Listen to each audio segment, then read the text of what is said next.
This is Mathieu Meroy, the Premier League Director of International Football Relations and EU Affairs, saying enough is enough on FIFA's football calendar. He says enough is enough, we can't take it anymore. We have now an international match calendar which is beyond saturation. We've tried to engage with FIFA on that for years now without any positive response. So enough is enough. What we're seeing here is FIFPRO, the Global Players Union, and European football chiefs uniting to condemn all these games and to basically slam the schedule from FIFA. Jules, it's not like we couldn't have seen this coming, with the players speaking out the way they have been lately. Yeah, and I think FIFPRO have voiced this discontent really before, so this is all good. And what's going to happen now then? What FIFPRO going to do? They are the players' union, so I think they should have been far more vocal about this. They should have done far more for their players, for people who they represent, really. And I don't think they've done enough. So what's now? Because this is all good to talk, and they talk a lot, FIFPRO. Oh, they love a statement.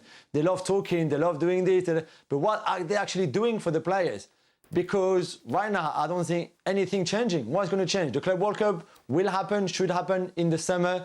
Some clubs, some players. And again, this is not for every player. We're only talking about a smallish pool of players, really the elite world-class players, the ones who could play 65, 68, 70 games a season if you count international calendar as well as their club calendar, club schedule.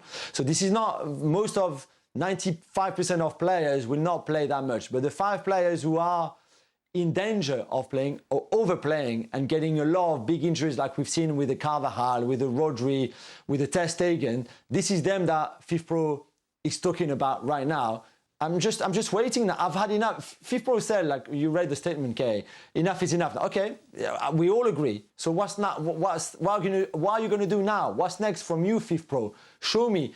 Are you going to go on strike with the players? The players are going to refuse. Some of them are going to refuse to play. I want to see actions now, because words is all good, but it's clearly not enough. And I've heard too much from FIFPRO without enough action, I think. And so you think it just feels that way then, Jules, that you can have all this hot air, you can say all these words, but they're just not going to have the power to contend with FIFA unless they take some sort of action like that? But the only action really is for players to say, I'm not playing now. I don't feel right. I don't feel 100%. I feel like I'm on the verge of getting a bad injury. And you can't predict an ACL. I mean, I think you can go anytime, whether you play 60 games a season, 30 games a season. We're not sure really if fatigue or too many games played, if it's really what exactly is the cause of it.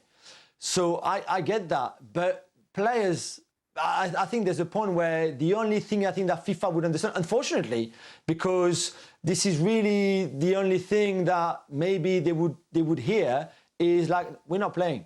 I'm not playing in the Champions League. I'm not playing that Club World Cup. I'm not playing for my country. Which we see more and more players now having those kind of diplomatic injuries a lot, again, in this current international break.